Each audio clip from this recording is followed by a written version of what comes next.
এই বুদ্ধিটা কারা বাইর হচ্ছে তুই বুদ্ধি লাগে আমার 30,000 লাগবো দিলাম হ্যাঁ পরে যে ডায়লগ যে দিতেছি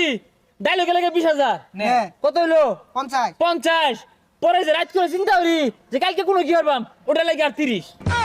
কত হইলো রে? 80 দেখছস আমি কি বেশি নিছি হিসাব করে আমি 80 পাই ওই আমারটা হিসাব কর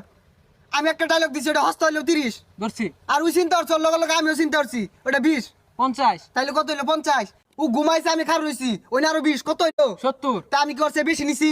সোজা বাংলা হিসাব আমার 80% লাগবো একটিও তো করে বেশি দিতাম না আমি একটিও দিতাম না তোকে কি করবি হরিস ওই যাস নাই ওই টিয়া দে যা এইগুলো কিন্তু বালা হইতাছি না, দিয়া যা। ওই তোরা কি টুন্ডা 1 লাখ টাকা লয়ে গেল গা তোরা কিচ্ছু কইলি না তুই অত টিয়া বেশি চাস, তুই জান একা আমারটা আমি তুলতাছি তো করে সাইরা নাও দিত না এগোর লাগার ভিডিও করতাম না। হাই রে কি আর ভিডিও করবি এলা তো আমরা পেজই খুলছি না ভিডিও শুরু করছি না ও অনলাইনে হলো ভাগাভাগি এ হে তুই তো ঠিক কইছ।